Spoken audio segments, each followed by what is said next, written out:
আমি যদি বিনীতভাবে জিজ্ঞেস করি যে বিএনপি তো বেশ কয়েকবার এই দেশের সরকার পরিচালনা করেছে।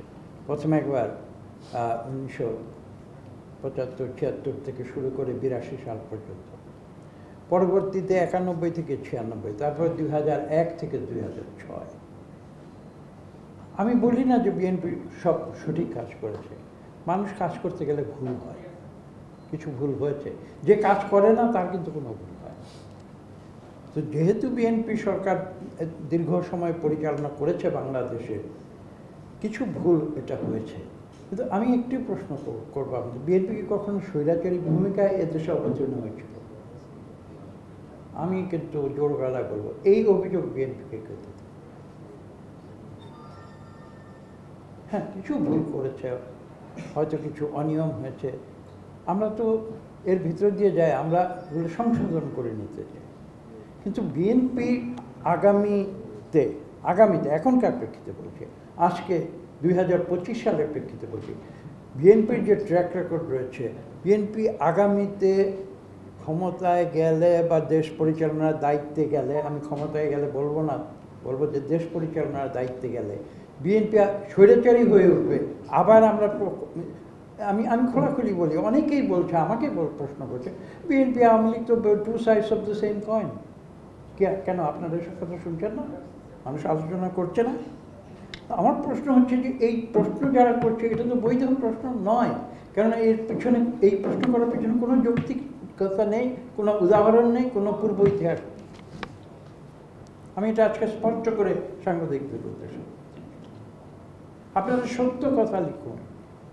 শেখ হাসিনা আপনাদের সত্য কথা লিখতে দেয় না। আমি তথ্যমন্ত্রী ছিলাম, আমি 6 মাস পরে তথ্য মন্ত্রণালয়ের পদ থেকে পদত্যাগ করেছিলাম। কেন? আমি বলেছিলাম যে সাংবাদিকদের আমি সত্য কথা বলার স্বাধীনতা দিয়েছি, সেটা সরকারের বিরুদ্ধে যাক বা পক্ষেই থাকে।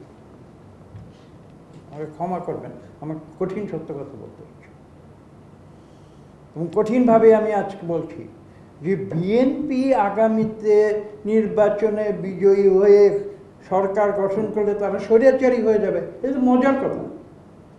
এটা যারা বলছে তাদের কি কোনো দায়িত্বজ্ঞান আছে, অথবা ইচ্ছাকৃত বলছে? তাহলে আমাকে একটা প্রমাণ দেখাক যে বিএনপি বিরোধী দলীয় রাজনীতিদের উপরে স্বৈরাচারী আচরণ করেছে। আমাকে তো পর্যন্ত আপনারা দেখেছেন, লাইভ দেখেছেন টেলিভিশনে, যে 30শে জানুয়ারি 2024 সাল নির্বাচনের পরে উত্তরাতে একটি কালো পতাকা মিছিলে আমাকে কেমনভাবে উঠিয়ে নিয়েছিল এবং কীভাবে মুখোমুখি ছিলাম আইন শৃঙ্খলা সদস্যদের। তাহলে আপনারা নিজের চোখে দেখেছেন। বিএনপি স্বৈরাচারী করলো কবে? সে 28শে অক্টোবরে যখন ক্র্যাকডাউন হলো। ক্র্যাকডাউন শব্দটা কিন্তু আমাদের কথা না, বিএনপির কথা না, সারা বিশ্বের মিডিয়া কিন্তু এই শব্দটি আবিষ্কার করেছে। There was a crackdown on BNP on the 28th of October 2023, ঠিক না? তো সেই ক্র্যাকডাউন আওয়ামী লীগ করেছিল, বিএনপি কীভাবে স্বৈরাচার করল? আমি আরও কিছু তথ্য স্পষ্ট করে আজকে দিতে চাই, কারণ এটা একটা বড় প্রশ্ন আজকে উঠছে।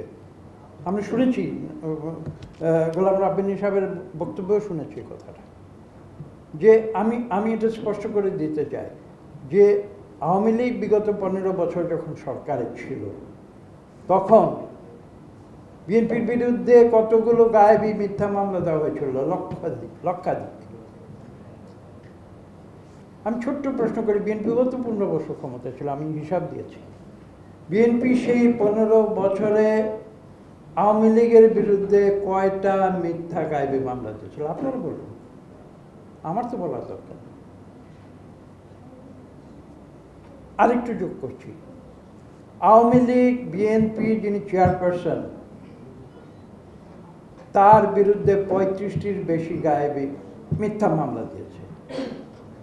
তো বিএনপিও তো 15 বছর ক্ষমতায় ছিল, তখনও তো বিরোধী দলের নেত্রী আওয়ামী লীগের নেত্রী ছিলেন। বিএনপি সেই 15 বছরে কখন আওয়ামী লীগের নেত্রীর বিরুদ্ধে গায়েবী 35টি মামলা দিয়েছিল বলুন?